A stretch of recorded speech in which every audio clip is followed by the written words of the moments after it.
What's up, Breakthrough Success listeners? Mark Caberti, founder of the 5-Day Podcast, launch mini course here. And knowledge is very important. You've heard a lot of people say self-development, self-help, all these different things. But how do we actually master the skill of acquiring knowledge quickly through fast reading and actually remembering what we learn?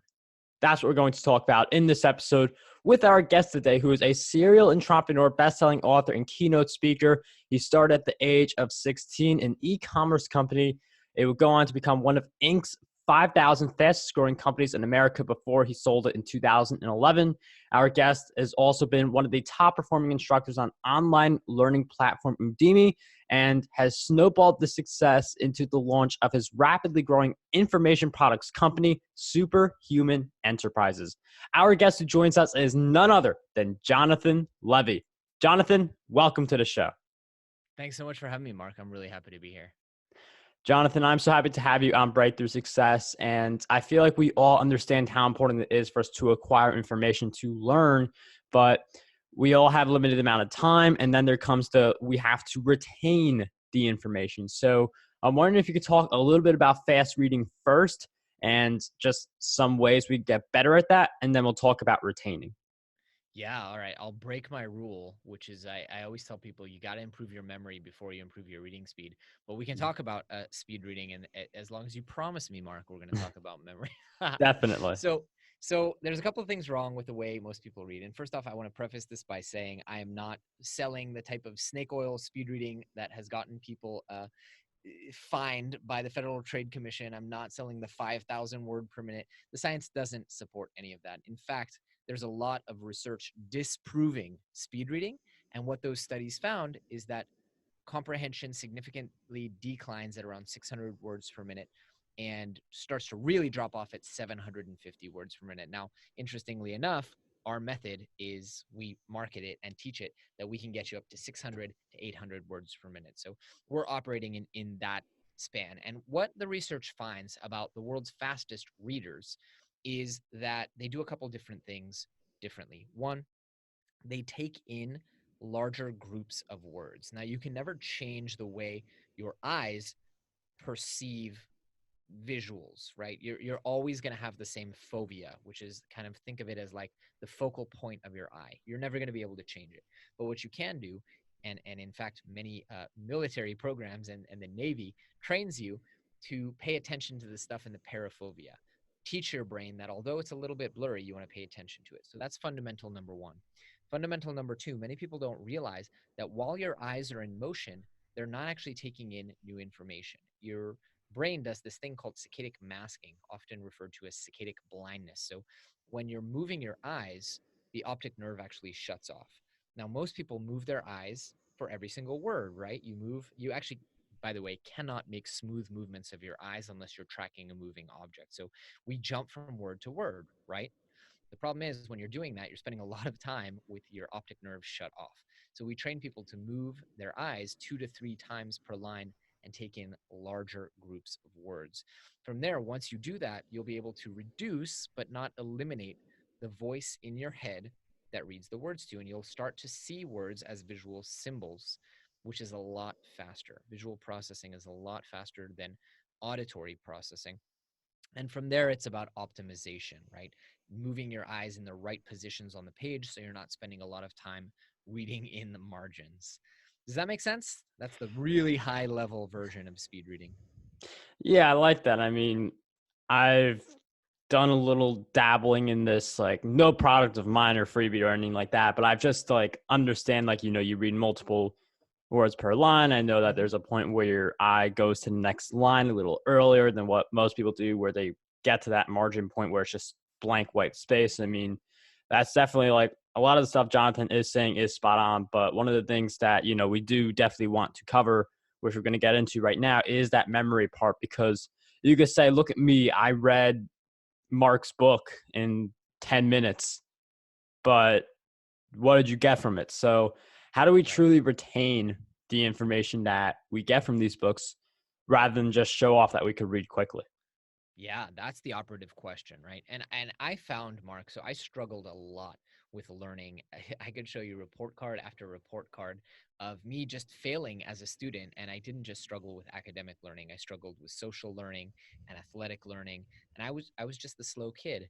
And so I thought about this long and hard. Unfortunately, I met some mentors who completely redefined for me what learning was and redefined for me what the limits were or weren't on learning. And the biggest thing that I see, and it kind of blows my mind, like I've been talking about this for 7 years now, it still blows my mind. Most people don't know how to use their brain, period. Like you have 15 years of physical education classes where they teach you how to stretch your hamstrings and they teach you how to throw a ball and whatever, right? And you have some very awkward, maybe 6 months of sex education classes where they teach you how to use different parts of your body. But no one ever teaches you how to use your brain, and your brain is the most complex object in the known universe. So no one ever sits you down and says, hey, this is how your memory works. And this is the formula that your brain looks at to determine if information is worth remembering. And by the way, you can trick it. You can make information more interesting and more memorable by doing this, this, this, and this. And we can go deeper into what that means. So that's the one thing, which is most people walk around believing they have a lousy memory. It's kind of like, you know, everyone you talk to, you ever notice how when you drive, like everyone else is either too slow or too fast? It's the same, like we all have this shared hallucination. Well, it's the same thing with memory. We all think we have a lousy memory, but the fact is you don't. You just don't know how to use your memory. It's like saying I'm a lousy athlete, but you've never actually tried to learn any sport. And so that's the first thing, is learning how to use your memory. And the second thing is we live under this misconception that learning is a one-time event. And I don't just mean that in terms of, you know, you go to school, you learn what you need, and then you practice. That also is a problem. But when I say learning is a one-time event, our school system and our society and everything around us teaches us like, well, you read the book and now you must know everything in the book. That's not true. In order to learn effectively, we need to maintain our memories. And it really is true. If you don't use it, you lose it. And so the world's most effective learners either use their information periodically or they make scheduled, systematic review a part of their learning process. And that's a game changer, because we all know the feeling. I mean, how much do you remember from 10 years ago in school? I have 2 degrees. One of them I use the techniques that I teach in my book and my courses, so I remember a lot. But I have an entire 4-year degree that I remember almost nothing of. Mm. And what a shame, right? Because not only was it a huge investment of time, it was also a pretty significant investment of money. So those are the 2 kind of key things that I would say are crucial for anyone who wants to learn. And by the way, everyone out there should want to learn, because 47% of jobs will be gone in the next 10 years. And 54%, according to the World Economic Forum, 54% of employees will need significant reskilling by 2022. And that's right around the corner. Yeah, I mean, Jonathan brings up a really great point. Use it or lose it. I feel like that is a simplistic way to do it. Jonathan knows some of the more advanced stuff. We'll get into that. But I mean, I just finished college. I'm a finance major. I'm holding on to that information because I do a lot of dividend investing stuff on my YouTube channel. By the way, YouTube will be in the link in the description for anyone who actually wants to check that channel out. But it is this idea of use it or lose it with your knowledge. Like, it's one of the reasons I do this podcast. I'm continuing to, like, when I say different things, it's like a reminder of, oh, this is important. And then hearing it from a guest, it's like, oh, this is a great insight. So you definitely want to keep on learning and apply what you learn. That's a really big point. And another big thing Jonathan mentioned is that brain, and every analogy you could really think of, really just like put athletics on it, because everyone gets athletics. But I mean, can you share with us more about like how the brain works? Because I can't really think of a time where you ever really go deep into how the brain works in a lot of education. So I love that you asked. This is my favorite question, Mark. The brain is a really, really complicated organ. Again, I want people to leave this podcast just realizing that, like, you are a miracle. Like, your brain is the most complex object in the known universe. Let that sink in for a moment. It's so phenomenally powerful that you have 100 billion neurons. That's more than there are stars in the observable night sky. And we know just a fraction of how the brain actually works, but we know enough about how memory works. And that's because memory was one of the first components of the brain to be treated as a legitimate science dating back to the 1850s. So there's a lot of great research. Continuing to this day, I keep up with the latest research on the brain, and every day there are incredible new studies coming out. So everything that I'm going to share with you is completely backed in the science. And if anyone wants to check it out, you can actually visit superhumanacademy.com/science. We hired a independent neuroscientist from Oxford to audit everything that I'm about to say and everything that we teach in our methods to make sure that we are up with the latest scientific research. In any case, so there's a couple things that your brain does when it needs to remember something. You see, because your brain is so incredibly powerful, one of the ways it does that is by being efficient and trimming the fat. For example, your brain operates on about 20 watts of power. That's as much as two of those low power CFL energy efficient light bulbs. But if you were to create a computer that had the computing power of your brain, it would actually take as much as a small nuclear power plant to power that computer. So it's wildly efficient. And one of the ways it does that is by forgetting things that are unnecessary. And so your brain has a very specific set of criteria that it looks for to determine if a piece of information is worth remembering. Now, I'm going to rattle these off really quickly, and then we can go real deep into them if you want. So first is we remember visual information better than any other kind of information except for smell or taste. And that's because of the priority with which those pieces of information give us survival advantage. Smell or taste, you better know how to smell or taste if something is rancid or poisonous or whatever. But then after that, vision gives you this huge survival advantage, right? And so visual information is much, much more memorable. And at the highest levels of world record holders, memory champions, they're all converting every piece of information, whether that's names, numbers, Bible verses, anything, converting that into visual information in the form of random, bizarre pictures. Now, on the note of bizarre, another thing is we go for novel, strange information. The more bizarre you can make the information seem, the more you are going to remember it. And then the third thing is going to be connections. Okay, your brain has a ton of information and a ton of knowledge, and it kind of actually works just like Google, right? The way that it determines if something is important is it goes, how many connections are there to other stuff that I know, and how important is that stuff? Because that's a way to get a proxy measurement on how worthwhile this information is. Now, whenever we learn something new, the first thing we do is go, we meet someone from Norway and say, hey, how do you say nice to meet you in Norwegian? They tell us, and we go, oh, that's the only word I ever know in Norwegian. I know, it's not connected to anything I've ever learned. And what you're doing is you're immediately telling your brain, this is useless information that I will never use. Please forget it at the first possible opportunity. So that's the first three. And the fourth one, which is kind of like the super skill that ties it all together, is location. Our brains are insanely good at remembering locations and layouts of locations because it gives us survival advantage. So again, at the highest levels, people are taking all of those three fundamentals and they're tying them in with location-based mnemonics. I'm talking, of course, about the memory palace. And with this, Mark, I can teach you, and I have taught people in 30 minutes, I can teach you how to memorize 50 digits backwards and forwards, and not just one time. I can show you the method, and you will be able to now memorize 50 digits backwards and forwards. It's insane how powerful these techniques are. And I am interested in exploring that more because, again, like some of this stuff could sound like I feel like memorizing the 50 digits forwards and backwards is like, like impressing your friends at some kind of event or whatever, but you can use that to learn a new language, learn skills quickly. So I am wondering, what is that process for memorizing those digits within 30 minutes?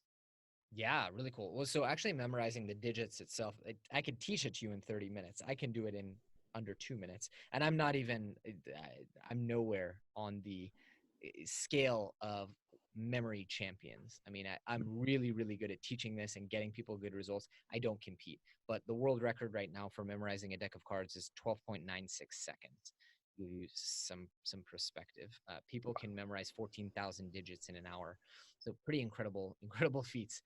The process is really simple. You create a memory palace. You trace out a path in that memory palace and all the places you're going to store the little symbols. You convert every 2-digit number gets converted into a number.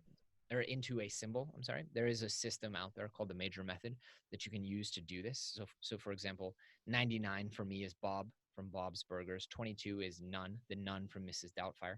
And you create all these symbols. You learn a new language effectively. It takes you 10 minutes to learn, but you have this new language where I know now that 22 is none and 99 is Bob, and on and on and on. And then you just go on the journey and you place these little symbols in all different kinds of anchor places throughout your memory palace. This sounds really, really confusing for those of you in the audience. You're like, what the heck is he talking about? It doesn't take long at all to learn. And once you learn it, it's like a super skill. Again, I've used this to memorize crazy stuff. In fact, I have not yet found something that I can't memorize with this. And can you just give us a quick breakdown of how to do this beyond digits? Because I know you are able to do it, but I've heard memory palace probably only like once or twice in my lifetime. And like I've gone into a lot of books too. So I'm wondering if you could share with us how we, like languages or just like tips from a book. Yeah. So everything you ever want to remember, you want to convert into a visual mnemonic. Now, if you just do that, right? If you just convert everything you want to remember into a picture, you will do better than 99% of people out there. In fact, I interviewed Harry Lorraine, who's like the godfather of modern mnemonic training. He started writing books about this in 1955. And he only used that, and he used to go on Johnny Carson and he would memorize 1,500 audience members' names before the show and recite them on air. So if you only do that, right? So I need to remember Mark's name. I would visualize, for example, Mark has, a mark on his forehead. Now, in order to make that stand out, maybe I'll give you, a similar mark to, I don't know, Manson, right? Charles Manson. I would put that mark on your forehead. Or I would give you some kind of outrageous, outlandish mark on you. I would then also potentially connect you to other marks that I know, visualizing you with them. If I just do that, I've created now 2 connections. I've created 2 visualizations. I have 100 times more chance of remembering you. If I want to take that to the next level and I want to memorize information in order or with perfect recall, for example, I want to memorize a poem. I want to memorize my lines. I want to memorize a speech, order of the US presidents for some strange reason, or just information that needs to be in order. Like I want to memorize all my credit card numbers. I want to memorize my wife's social security number, all my kids' social security numbers. I want to put them all in one place. That's when you would use something like the memory palace. I call it in my book, The Only Skill That Matters, I call it the mnemonic nuclear option, because for most things, it's kind of like showing up to a water gun fight with a thermoballistic missile, but it'll get the job done, but it's overkill for a lot of things. Yeah, and I mean, again, like I feel like you could apply this in so many different areas, which I know we've talked about digits. I know we've talked about remembering faces, but you can apply this to books also where chime in on this or correct me. I just want to make sure we get this point down. But like if the tip is like I have a book called Podcast Domination. One of the things in there is like start multiple podcasts. And I mean, you could just create like an image of your head of like 2 microphones like connected together or something like that just to make you remember that tip. And is that the type of approach you would take for a book? Absolutely. Yeah. With books, I do it less. I usually don't memorize the topics of books because I do like to go back through books, and I recommend that people go back through books. I'm actually, with all the memory techniques and everything in the world, I do recommend people highlight. I like to recommend that people read on a Kindle, believe it or not, because you can export your highlights and then you can pump them into a system that will remind you periodically. So I use an app. I recommend an app called readwise.io, which will send you a daily or weekly summary of all your highlights. So you're always reviewing the stuff that you learn, because it's just not enough to learn it once. With that said, if I did want to memorize something from your book, or say, I wanted to give a presentation on your book, that's exactly how I would do it. Wow, I'm definitely going to do that because I highlight in my books, I underline stuff, but you have to go through each paperback to get the underline stuff. But Leadwise.io will definitely include that in the show notes. I've never heard of that resource before, but I do feel like it could help a lot of people, especially people who are on Kindle Unlimited or people who, just have a lot of Kindle books. So we'll definitely have that in the show notes. In addition to that, like what are some of the things you're working on that you would want me to include in the show notes as well? Well, I have a lot of pots in the fire right now. I recently trained about a dozen certified coaches who are helping people implement the super learner methodology all over the world. I did recently launch a book. It's been on the bestseller lists. It's called The Only Skill That Matters. I have a podcast, Superhuman Academy. That's at superhumanacademy.com. And then we have a ton of different courses. We have courses on everything from how to build your business, build online courses if you want to be in the content space, how to connect your podcast to the online courses, to the blog, to the everything, and courses on productivity, learning, speed reading.